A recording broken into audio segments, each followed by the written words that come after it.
사사기 19장 보겠습니다. 오늘은 본문이 많이 길어서 19장 1절에서 21절까지만 보겠습니다.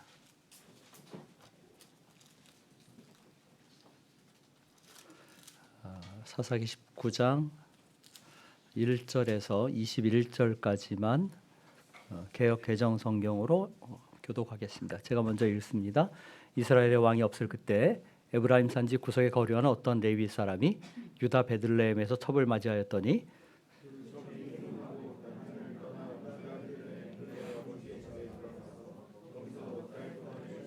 그의 남편이 그 여자에게 다정하게 말하고 그를 데려오고자 하여 하인 한 사람과 나귀 2마리를 데리고 그에게로 가매 여자가 그를 인도하여 아버지의 집에 들어가니 그 여자의 아버지가 그를 보고 기뻐하니라.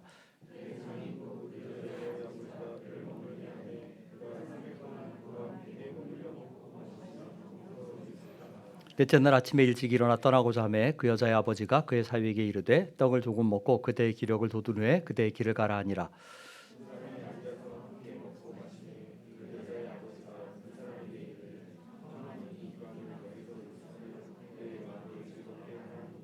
그 사람이 일어나서 가고자 하되 그의 장인의 간청으로 거기서 다시 유숙하더니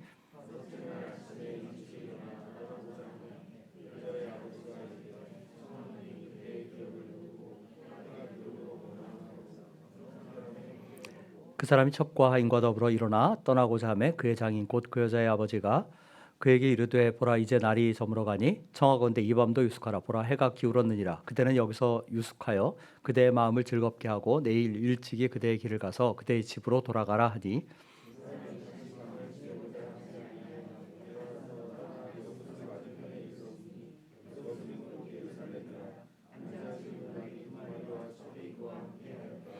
그들이 여부스에 가까이 갔을 때 해가 지려하는지라. 종이 주인에게 이르되 청하건대 우리가 돌이켜 여부스 사람의 이 성읍에 들어가서 유숙합시다 하십시다 하니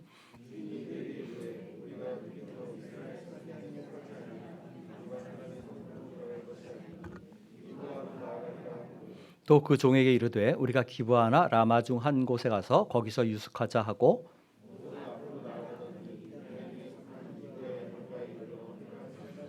기브아에 가서 유숙하려고 그리로 돌아 들어가서 성읍 넓은 거리에 앉아 있으나 그를 집으로 영접하여 유숙하게 하는 자가 없었더라.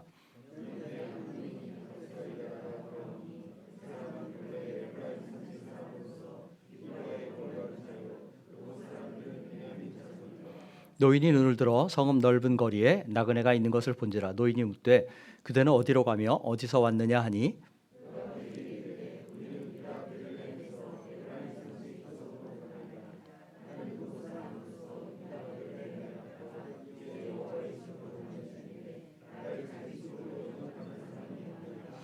우리에게는 나귀들에게 먹일 집과 여물이 있고 나와 당신의 여종과 당신의 종인 우리들과 함께한 청년에게 먹을 양식과 포도주가 있어 무엇이든지 부족함이 없나이다 하는지라.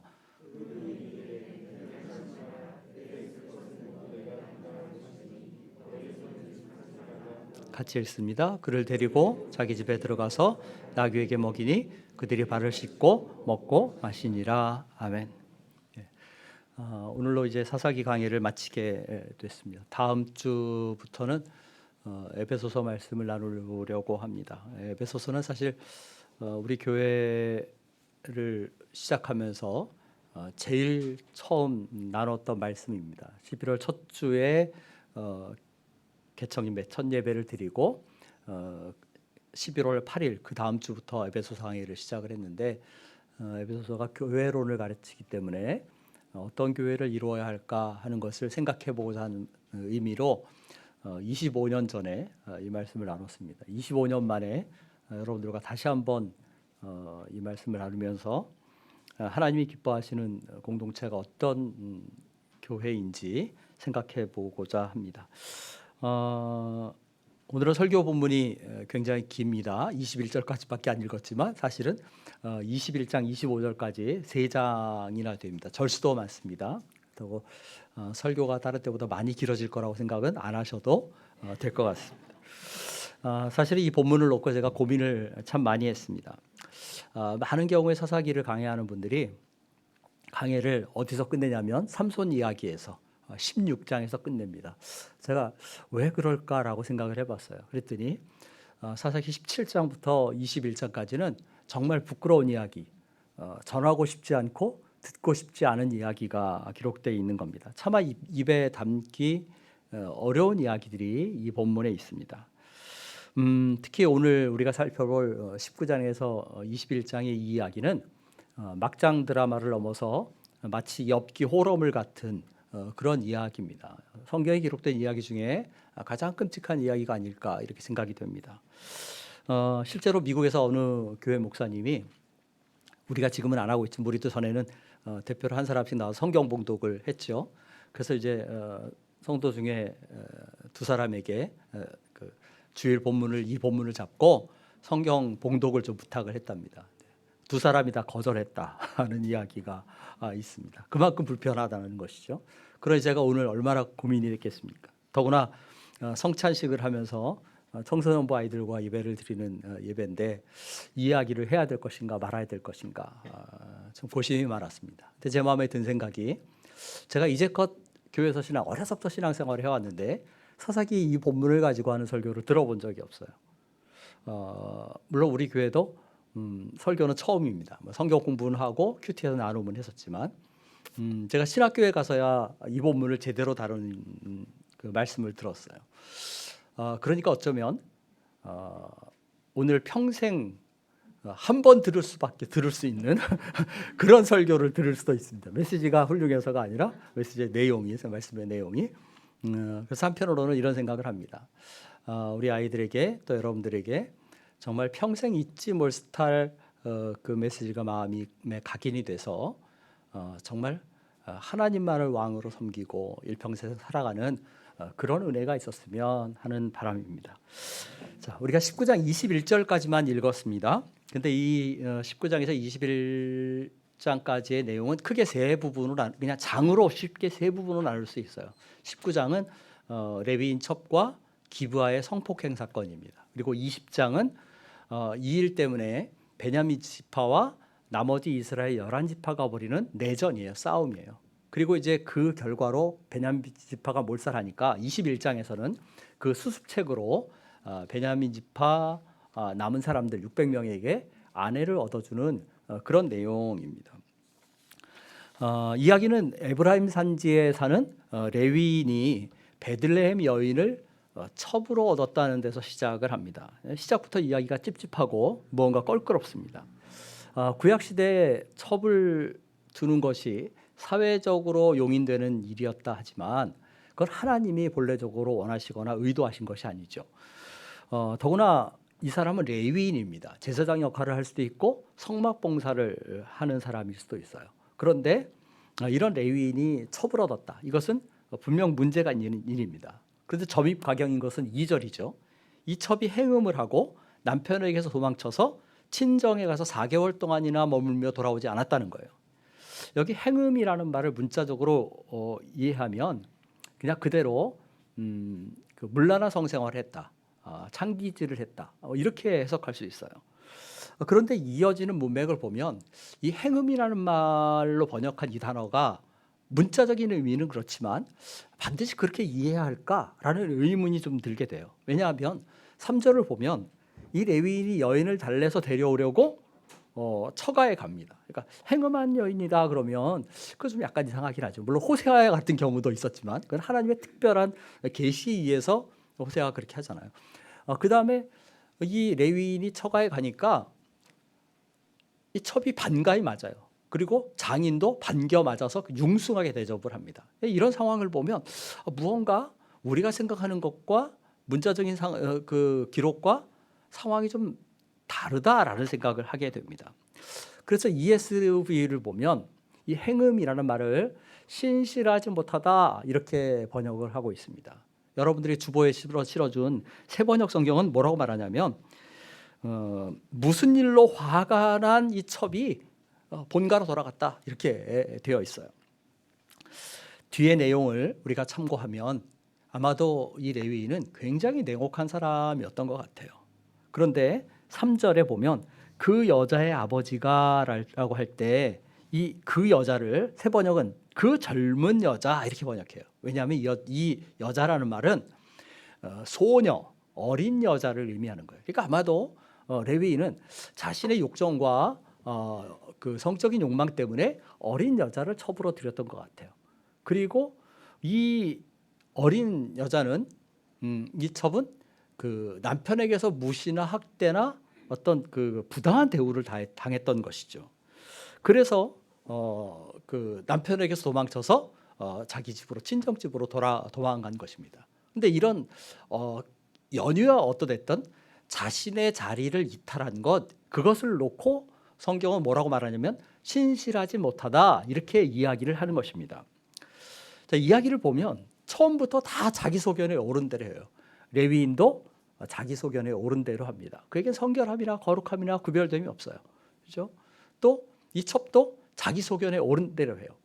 아무리 첩이라고 해도 그 당시의 사회에서는 정당한 그 아내의 대우를 받게 되어 있어요. 그리고 자기 자리를 지키는 것이 당연합니다. 그런데 힘들다고 해서 그걸 박차고 나가서 더구나 4개월씩이나 돌아오질 않습니다.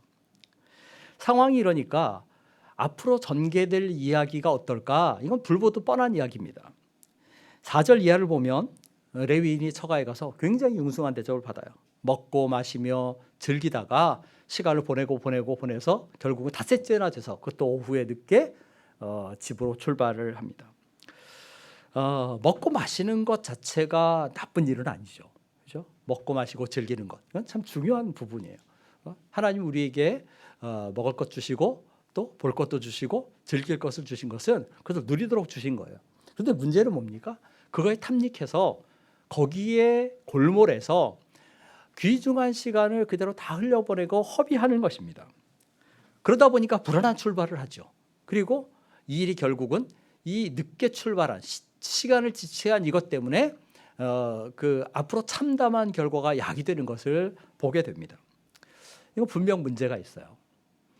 예수님이 복음서에서 종말에 대해서 얘기하시면서 노아 시대 이야기를 합니다. 노아 시대는 어땠다고요?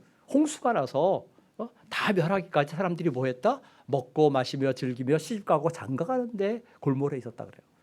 자, 그럼 주님이 그 말씀하실 때, 야, 이제부터는 먹지도 말고 마시지도 말고 장가도 가지 말고 결혼도 하지 말아라. 이 의미는 큰일 이렇게 되면 큰일 나죠. 그죠? 그런 이야기가 아니잖아요. 그죠? 거기에 골몰해서 영적인 분별력과 지각을 상실해서는 안 된다는 거예요. 그러다는 건 너희가 참담한 결과를 맞을 것이다. 이렇게 말하는 것입니다. 이 레위인의 경우도 마찬가지예요. 먹고 마시며 즐기며 거기에 시간을 다 쏟고 결국은 늦게 출발해서 사달이 나고 마는 것을 보게 됩니다. 자, 10절 보면 이 레위인이 해질 무렵에 오후 늦게 여부스에 도착합니다. 이 여부스는 예루살렘인데 다윗이 점령하기 전까지는 이민족인 이방인인 여부스족이 살고 있었어요. 그래서 여부스성이라고 그렇게 불린 겁니다. 그 베들레헴에서 여부스까지의 거리가 한 10km 된다니까 한 2시간 반 정도 걸어갔던 것 같아요. 근데 이제 해가 뉘어지려고 하고 있었죠. 그러니까 종이 말하기를 여부스에 들어가서 하룻밤 묵고 갑시다 그렇게 청합니다. 근데 이 레위인은 그 요청을 거절하고 라마나 기브아까지 가자고 해요. 왜냐하면 이방인이 사는 여부성은 안전하지 않다 그렇게 생각한 겁니다. 그래서 굳이 해가 뉘어지는데도 길을 더 재촉을 해요. 그래서 거기서 10km를 더 가서 기브아에 도착합니다. 그러니까 2시간 반을 더 간 것이죠. 그래서 기브아에 도착해서 어떻게 됐어요? 해가 졌죠. 이 사람들이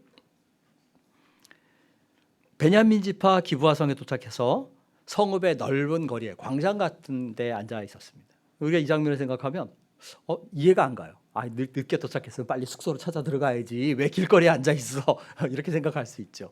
그런데 그 당시는 오늘날처럼 뭐 호텔이나 모텔이나 하다못해 에어비앤비나 아주 심하게 말하면 찜질방이나 이런 것들이 없는 시대예요. 그죠? 그러니까 돈을 주고 묵을 수 있는 숙소가 없는 때입니다.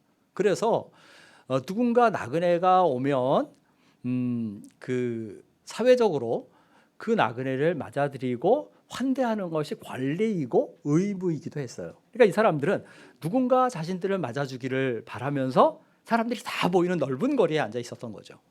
그러니까 환대를 기대하고 있었어요. 그런데 아무도 거들떠보지를 않습니다. 그들을 맞아들이는 사람들이 아무도 없었어요. 환대가 아니라 냉대였습니다. 아마 굉장히 배신감이 들었을 것이다. 기대가 한순간에 무너졌을 것이다. 이렇게 생각할 수 있어요.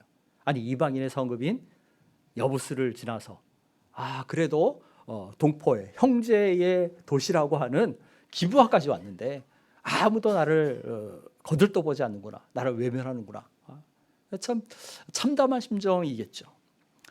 그런데 다행히 한 노인이 이 가족, 이 사람들, 이 일행을 맞아들입니다. 근데 아이러니한 건 뭐냐면 이 사람이 기브아 사람이 아니라는 거예요. 원래 이 사람은 에브라임 사람이에요. 그러니까 말하자면 베냐민 지파 사람이 아닌 거예요. 그래서 뭐라고 말하냐면 그 기브아에 거류하는 자라고 말하고 있어요. 이걸 다른 말로 옮기면 이 기브아의 나그네라는 거예요. 외지인입니다. 그러니까 나그네가 나그네를 대접하는 그런 아이러니한 상황이 벌어진 것입니다. 이 기브아 사람들의 행태를 가만히 한번 생각해 보세요. 나그네를 환대하라는 것은 율법의 명령이고 하나님의 뜻입니다. 그런데 그들은 하나님의 뜻을 무시해요. 철저하게 이기주의적이 되어버린 하나님 백성의 모습입니다. 어쩌면 이방인보다 더 못한 그런 모습일 수 있어요. 오늘 우리가 어떤지 우리 자신을 한번 돌아볼 필요가 있습니다. 우리는 정말 도움이 필요한 사람에게 기꺼이 우리의 손을 내밀고 있는가 하는 것입니다. 하나님 백성이라면 마땅히 공동체의 내부적으로만 아니라 외부적으로도, 개인적으로도 혹은 공동체적으로도 나누고 베풀고 돕는 일에 힘써야만 합니다. 이게 당연한 것이죠. 자, 그래도 이 21절까지만 보면 뭔가 좀 약간 껄끄러워도 그런 대로 괜찮아요. 그죠? 왜냐하면 레윈이 그래도 다행히 숙소를 얻었어요. 그죠? 좋은 쉼을 갖게 됐다. 그래서 다행이다. 이렇게 여겨집니다. 그런데 22절 이하에서 상황이 급격하게 악화됩니다. 기브아성의 불량배들이 그 집을 둘러싸고 문을 두드리면서 레위인을 내달라고 소동을 피웁니다. 우리가 그거와 관계하리라 라고 말해요. 관계한다는 말은 성관계를 얘기하는 것이죠. 그러니까 말하자면 성폭행하겠다는 거예요. 더구나 이 레위인들이 지금 내달라고 하는 것은 여인이 아니라 레위인이에요. 그러니까 그 동성강간을 하겠다고 하는 겁니다. 근데 집주인이 여기에 어떻게 대처합니까? 참 황당하게 대처해요. 뭐라고 말해요? 자기 딸을 내주겠다는 것도 어이가 없는데 뭐라고 말하냐면 레위인의 동의도 구하지 않고 여기 레위인의 첩이 있으니 이 사람도 너에게 주겠다. 그러니까 너희 눈에 좋은 대로 하고 이 레위인은 가만 놔둬라 라고 얘기하는 것입니다. 이게 나그네를 환대하고 보호하는 것인지 아니면 정말 욕보이는 것인지 알 수가 없습니다. 더구나 자기 딸까지 내어준다. 이건 있을 수가 없는 일이에요. 악한 일을 막겠다면서 더 악한 일을 저지르는 그런 형국이 됐습니다.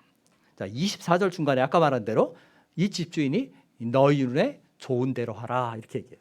이게 뭐예요? 너희 소견에 옳은 대로 하라 그렇게 얘기합니다. 집주인도 자기 소견에 옳은 대로 하고 불량배들도 자기 소견에 옳은 대로 해요. 그런데 이 불량배들이 말을 듣지 않으니까 이 집주인이 그러니까 레위인이 어떻게 합니까? 자기 첩을 끌어다가 밖에 내주고 문을 닫아버리겠죠. 그러니까 불량배들이 그냥 넘겨준 것입니다. 그러니까 첩이라도 아내인데 그렇다면 자기를 희생해서라도 보호했어야 되죠. 근데 전혀 상황이 반대입니다. 첩을 희생시키고 자기의 안위를 챙기는 것입니다. 굉장히 이기적인 사람이에요. 이런 행태를 보면 이 사람이 4개월을 기다리다가 베들레헴까지 가서 이 첩을 데리고 온 것은 무엇 때문일까? 그것도 어쩌면 철저하게 이기적인 욕심 때문이 아니었을까? 이렇게 생각하게 됩니다. 이런 내용을 가만히 읽어보면 그 당시에 이스라엘 사회가 여성을 바라보는 시각이 어땠을까라는 걸 알게 돼요. 그러니까 인격적인 대우를 안 한 것이죠. 자기 딸이건 남의 아내건 그냥 여자는 사람 취급을 안 한 거예요. 이런 참담한 이런 어이없는 상황이 벌어지는 것을 우리가 본문에서 봅니다. 이 모습은 우리가 창세기에서 본 소돔의 모습과 똑같아요. 그죠? 소돔성에 하나님이 소돔을 멸하시기 전에 두 천사를 보내서 롯에게 경고를 하시죠. 근데 롯의 집에 손님이 들었다는 말을 듣고 소돔 사람들이 어떻게 합니까? 똑같이 몰려와서 지금 너희 집에 들어온 사람 내놔라. 우리가 관계하리라 라고 얘기를 합니다. 그러니까 롯이 어떻게 반응해요? 내게 두 딸이 있는데 너에게 내어줄 테니까 이 사람들을 가만 놔둬라. 똑같이 상황 전개가 돼요. 그죠? 다행히 롯의 경우에는 천사들이 그 소돔 사람들의 눈을 어둡게 해서 그 위기를 모면하고 소돔에서 탈출하는 것을 보게 됩니다. 그런데 이 소돔의 사건을 우리가 기억하면서 기브아 이야기를 보게 되면 어떤 생각을 하게 돼요? 소돔이나 기브아나 똑같은 것입니다. 이스라엘 성읍이라고 말하는 기브아가 무엇처럼 됐어요? 소돔처럼 되었다라는 것입니다. 그러니까 오늘날로 말하면 뭐예요? 교회가 가장 가까운 세상의 모습과 별반 다르지 않게 똑같아졌다라는 것입니다. 우리는 하나님이 구별하신 사람들입니다. 우리가 비록 세상에 살지만 우리는 하나님 백성은, 성도는, 그리스도인은 세상 사람과 달라야 한다. 불신자와 달라야 한다. 그렇게 얘기를 합니다. 우리 가치관이 다르고 행실이 다르고 언어가 다르고 태도가 다르고 삶의 지향과 목적이 달라야 한다. 그렇게 얘기를 합니다. 그러면 한번 물어보세요. 나는 과연 세상 사람과 얼마나 다른가 하는 겁니다. 혹시 그리스도인이 교회가 세상과 별반 다르지 않다고 말을 듣는다면, 아니 세상보다 더 악하다고 이야기를 듣는다면 그것은 정말 우리가 가슴을 치고 회개할 일이다라는 겁니다. 자, 25절 보면 이 불량배들이 레위인의 첩을 밤새 집단 강간합니다. 그리고 새벽에나 놓아져요. 그래서 여인이 이 집에 이르러서 집 앞에 엎드러져 있습니다. 그런데 어떤 상황이 벌어져요? 레위인은 태연히 길을 떠나려고 짐 챙겨서 문을 나섭니다. 그러다가 문 앞에 엎드러져 있는 자기 첩을 발견을 해요. 근데 뭐라고 말합니까? 일어나라, 우리가 떠나가자. 뭐 이런 일이 있느냐? 전혀 안위를 걱정하는 것도 아니고 염려하는 것도 아니에요. 이 상황을 보면 레위인은 첩을 사람들이 불량배들에게 내주고 자기는 편안하게 하룻밤 잔 거예요. 그리고 아무 일 없다는 듯이 무슨 일이 있느냐? 그리고 그 살았는지 죽었는지 뭐 어떤 일을 당했는지 관심도 없이 자기 갈 길 가려고 하는 겁니다. 그래서 보고 나서도 발견하고서도 돌아보는 것이 없어요. 놀라워하는 기색도 없고 걱정하는 기미가 전혀 없습니다. 그냥 무심히 갈 길을 가자고 말합니다. 정말 말이 안 나오는 기가 막힌 상황이에요. 이 사람이 얼마나 냉혹한 사람인지를 여기서 읽게 돼요. 그러니까 이 베들레헴 여인이 남편에게서 도망한 이유를 짐작하게 하는 그런 상황입니다. 그런데 그 다음으로 넘어가면 이제는 드라마가 막장을 넘어서 엽기 호러가 돼요. 쓰러져 있는 첩이 아무 데도 없으니까 그 첩을 나귀에 태우고 본가로 돌아갑니다. 그래서 그 시신을 토막내서 이스라엘 12지파에게 다 보냅니다. 이거 한번 머릿속으로 그려보면 정말 끔찍한 일이에요. 그냥 자다가도 정말 깜짝 놀랄 그럴 일입니다. 나중에 사무엘상에 가면 사울이 그 암몬과 전쟁을 벌이죠. 근데 그때 이스라엘 여러 지파에게 전쟁 참여를 촉구하면서 뭘 하냐면 소를 각을 떠서 이렇게 보내요. 그런데 그러면서 뭐라고 말하냐면 이게 뭐냐면 너희가 이 전쟁에 참여하지 않으면 너희도 이렇게 저주를 받을 것이다라는 저주 선언 같은 것입니다. 근데 짐승을 가지고 해도 사실 끔찍한 일일 텐데 사람의 시신을 존중하지 않고 해소를 하면서 이런 엽기적인 일을 벌인다. 이건 있을 수가 없는 일이에요. 이 레위인은 아마도 자신이 당한 일에 대해서 기브아 사람들을 응징하고 내가 반드시 복수하겠다 이런 심정으로 이 일을 벌였을 거예요. 그러나 이건 정말 있을 수 없는 일입니다. 그런데 이 부분을 조금 더 잘 봐야 돼요. 왜냐하면 20장 4절 보세요. 뭐라고 말하냐면 레위 사람 곧 죽임을 당한 여인의 남편이 그랬어요. 이 여인이 죽임을 당했다 그렇게 말합니다. 자, 그러면 질문을 던져야 되죠. 여자가 죽었어요? 그럼 누가 죽인 사람이 있을 거 아닙니까? 그럼 누가 죽였을까요? 기브아의 불량배들이 죽였을까요? 일단 그냥 우리말 성경대로 읽으면 또 시신을 나귀에 실었다라고 한 걸 보면 기브아 사람들이 죽인 것처럼, 불량배들이 죽인 것처럼 그렇게 이해할 수 있어요. 그런데 원래 원문은 시신이라고 되어 있지 않습니다. 그냥 그녀를 나귀에 태우고 이렇게 되어 있어요. 그 영어 성경들도 똑같이 그렇게 번역을 합니다. 그러니까 이때 이 여자가 죽었는지 살았는지 알 길이 없는 거예요. 사실 정확하게. 그런데 만약에 우리가 상상하기 싫은 일이지만 죽지 않았다면 결국 이 첩을 죽인 사람은 누구겠습니까? 레위인이겠죠. 물론 성경은 거기에 대해서 정확하게 이야기를 하지 않아요. 이 여인이 언제 죽었는지, 누가 죽였는지 구체적으로 정확하게 명시하지 않아요. 왜 그럴까? 왜 그럴까? 분명한 한 가지의 메시지를 던지려는 겁니다. 그게 뭐예요? 모두가 공범이라는 거예요. 모두가 공범이다. 애초에 나그네를 맞아들이지 않은 기브아 사람들, 환대를 거절했기 때문에, 그죠? 또 자기 딸과 첩을 내주겠다고 한 집주인도, 그리고 첩을 밖으로 끌어내 불량배 손에 넘겨준 레위인도, 그리고 그 여인을 밤새 집단강간한 이 기브아의 불량배들도 모두가 다 이 여인을 죽음으로 내몬 겁니다. 실질적인 살인을 저지른 사람들이라는 거예요. 우리가 오늘날 하나님의 교회의 타락과 부패를 생각하면서 한탄할 때가 많이 있죠. 온갖 그 세상에서도 손가락질하는 온갖 부끄러운 일이 벌어지는 걸 보면서 어떻게 이런 일이 있을 수 있느냐라고 이야기합니다. 그러면서 우리는 그 일과 마치 무관한 사람인 양 한 발짝 떨어져서 이야기를 해요. 나는 죽이지 않았다. 나는 그러지 않았다. 이렇게 얘기를 하죠.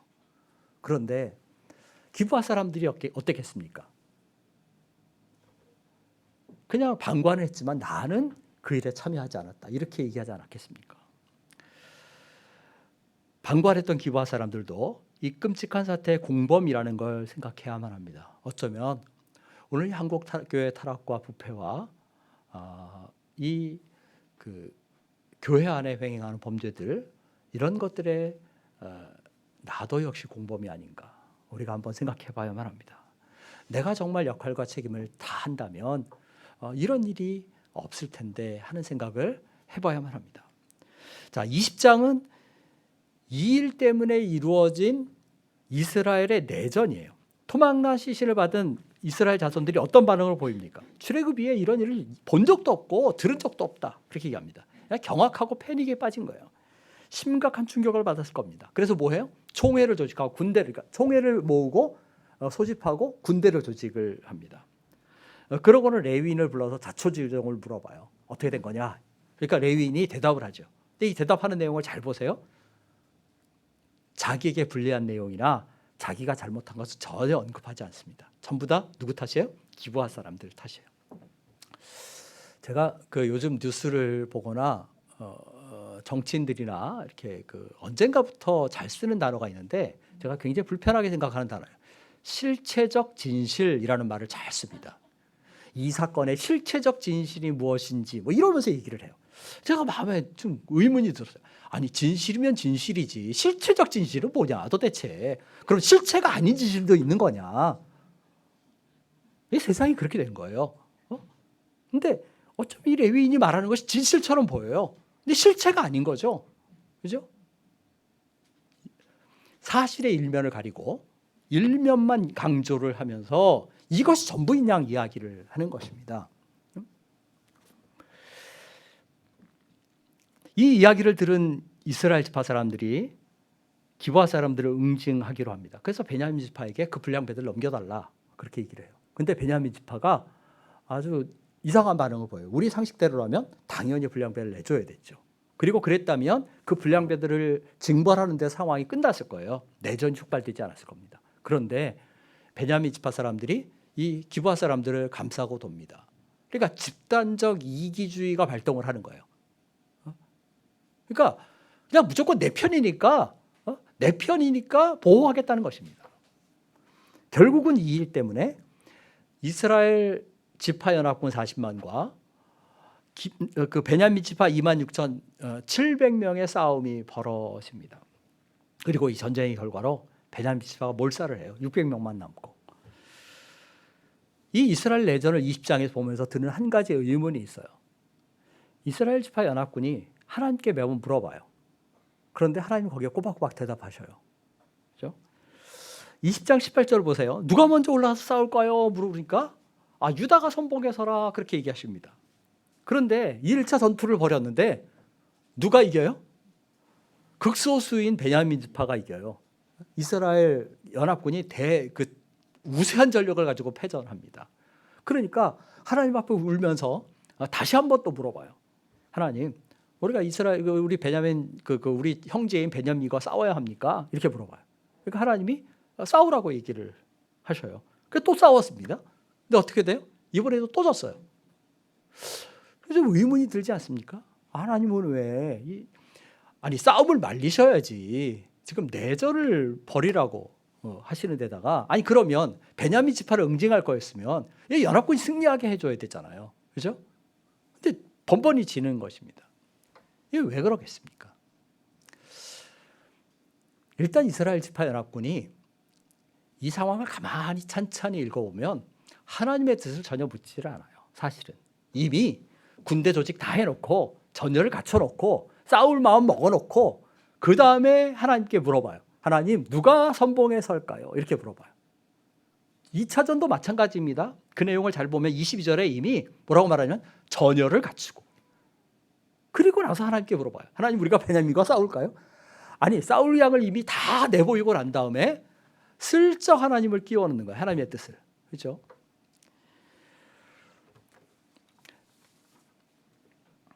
질문이 약간 달라지긴 했지만 싸움을 기정사실화 해놓은 것입니다. 그리고 하나님이 거기에 맞는 답을 주시기를 바라는 거예요. 그러니까 하나님이 어떻게 응답하시겠습니까?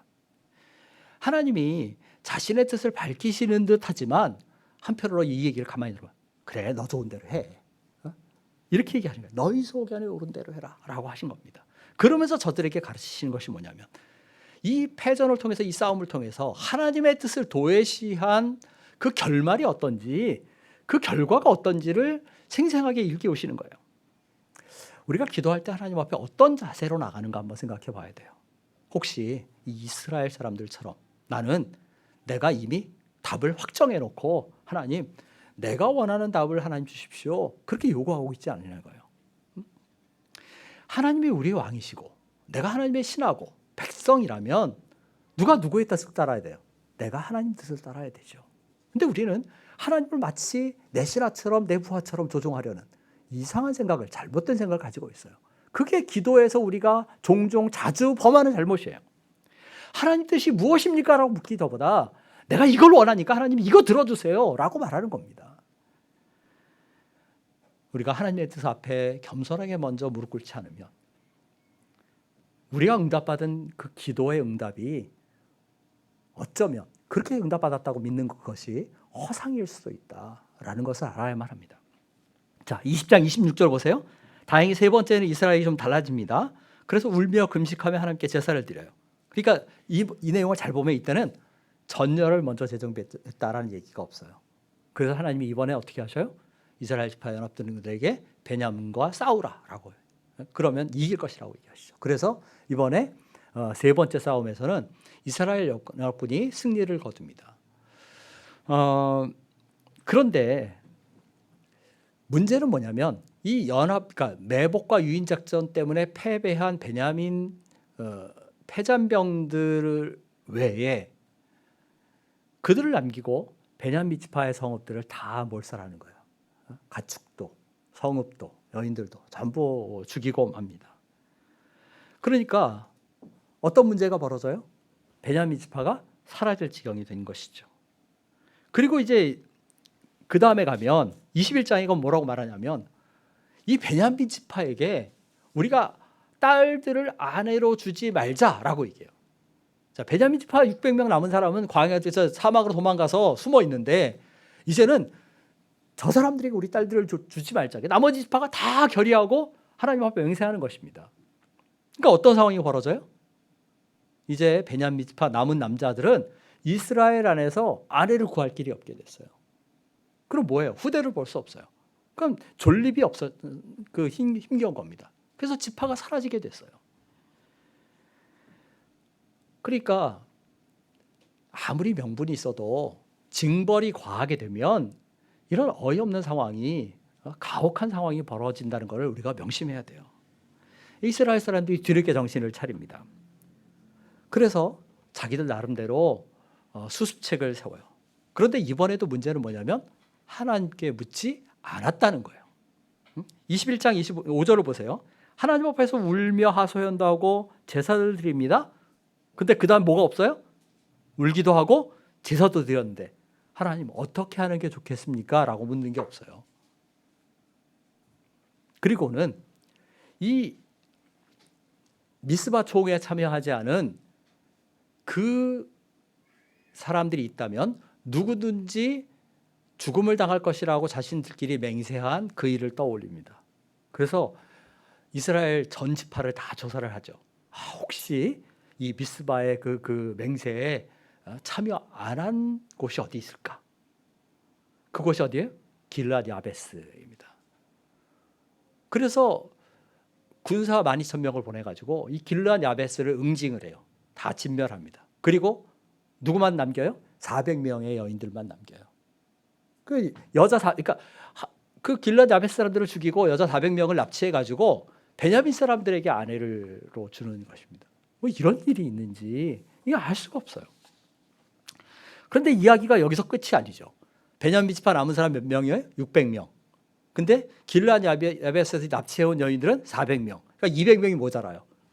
그러니까 이번에는 어떻게 하냐면 실로에서 해마다 여호와의 절기에 사람들이 모이는데, 그리고 실로 여인들이 거기에 춤을 추는데, 그때의 베냐민 지파에게 포도원에 숨어 있다가 너희가 각자 알아서 여자들 하나씩 납치해 가지고 가서 아내로 삼아라, 이렇게 얘기하는 겁니다. 그리고 한다는 소리가 뭐냐면 만약에 그 실로 사람들이 항의를 하면 너희가 자의로 딸을 내준 것이 아니라 납치를 당한 거니까 너희 맹세 어긴 게 아니야. 그러니까 죽을 걱정하지 마.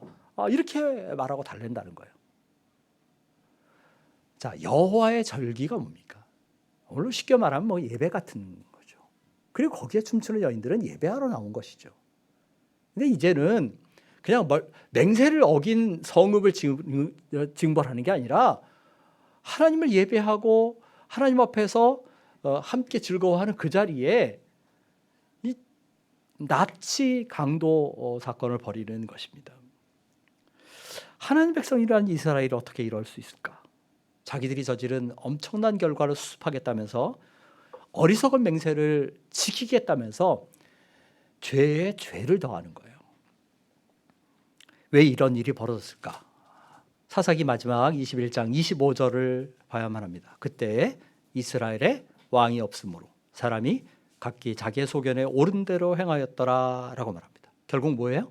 이스라엘에 왕이 없기 때문에 벌어진 일입니다. 아직 더 정확히 말하면 이스라엘이 왕이신 하나님을 왕으로 인정하지 않고 살았기 때문에 그래요. 그래서 하나님의 뜻이 아니라 다 자기 소견에 옳은 대로 자기 생각대로 그렇게 해온 것입니다. 로마서 1장을 보면 바울이 이방인들의 죄를 지적하면서 온갖 죄를 나열을 해요. 그런데 그 가운데 1장 28절에서 하나님이 그들을 마음의 정욕대로 더러움에 내어버려 주셨다라고 말하면서 뭐라고 말하냐면 그들이 마음에 하나님 두기를 싫어하매라고 말합니다. 이건 이방인 이야기지만 사실은 뒤에 가면 바울은 뭐라고 말하냐면 율법이 있다고 말하고 하나님 백성이라고 말하는 유대인들 너희도 똑같아 라고 얘기를 합니다. 유대인들도 마음에 하나님 두기를 싫어했다 하는 거예요. 그래서 예수님이 빌라도 앞에 재판받을 때 이스라엘 사람들이 뭐라고 말합니까? 빌라도가 내가 너희 왕을 못 박을까 아니면 바라바를 내줄까? 어떻게 할까? 이렇게 물어보니까 이 이스라엘 사람들이 뭐라고 말해요?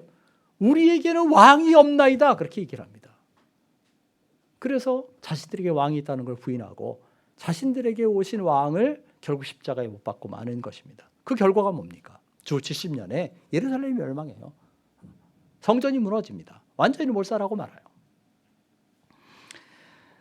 하나님이 우리의 왕 되심을, 예수 그리스도가 우리의 왕 되심을 인정하며 왕의 뜻대로 살지 않는 개인과 공동체는 결국 죄를 더하게 됩니다. 죄의 나락에 빠져들어요. 그리고 그 결과는 비참한 멸망입니다. 사사기 말씀을 마치면서 저나 여러분이 우리 자신에게 심각하게 물어야 할 중요한 질문이 이겁니다. 우리에게는 왕이 있습니까? 하나님이 그리고 예수 그리스도가 저와 여러분의 왕입니까? 오늘 말씀 생각하면서 한번 조용히 기도하겠습니다. 그동안 사사기 말씀을 통해서 우리에게 주신 중요한 교훈을 마음에 새기고 정말 나는 개인의 삶 속에서 또 가정의 삶 속에서 우리 공동체의 삶 속에서 직장에서든지 사회 속에서든지 하나님을 왕으로 섬기는 사람 되게 해주십시오. 주의 뜻을 따라 매일매일 살게 해주십시오. 기도하겠습니다. 같이 기도합니다. 하나님 아버지, 우리 자신을 돌아봅니다. 하나님 백성은 저천에 이스라엘에게 벌어진 그 끔찍한 일을 보면서 아버지, 이야기가 정말 세상 속에서 일어난 일이 아니라 이방인들 가운데 일어난 일이라 하나님 백성 가운데 벌어진 것을 봅니다. 아버지 하나님, 가슴을 치며 죄를 회개하고 오직 하나님의 뜻대로만 그렇게 살아가는 우리들 되게 해주시기를 기도합니다. 늘 주께 묻기를 주저하지 않게 하시고 주의 뜻이 무엇인지 분별하여 이 어두운 세상 속에서 빛으로 소금으로 하나님의 아름다운 자녀로 그렇게 매일매일을 살게 하옵소서. 주님 감사합니다.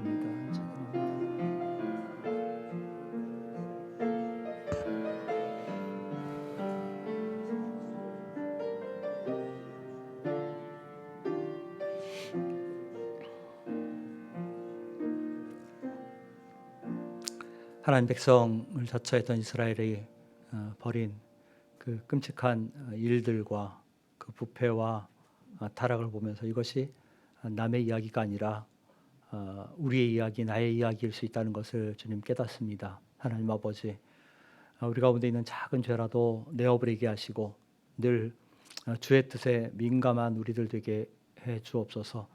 우리 개인의 삶이나 공동체의 삶이나 가정에서의 삶이나 참 내 뜻을 앞세우지 않고 주의 뜻이 무엇인지 늘 묻고 하나님 기뻐하시는 모습으로 하루하루 순간순간을 살아가는 주의 자녀들 되게 하옵소서. 참으로 내가 왕이 아니라 하나님이 왕이심을 삶 속에서 드러내며 그렇게 살게 하옵소서. 예수님의 이름으로 기도합니다. 아멘.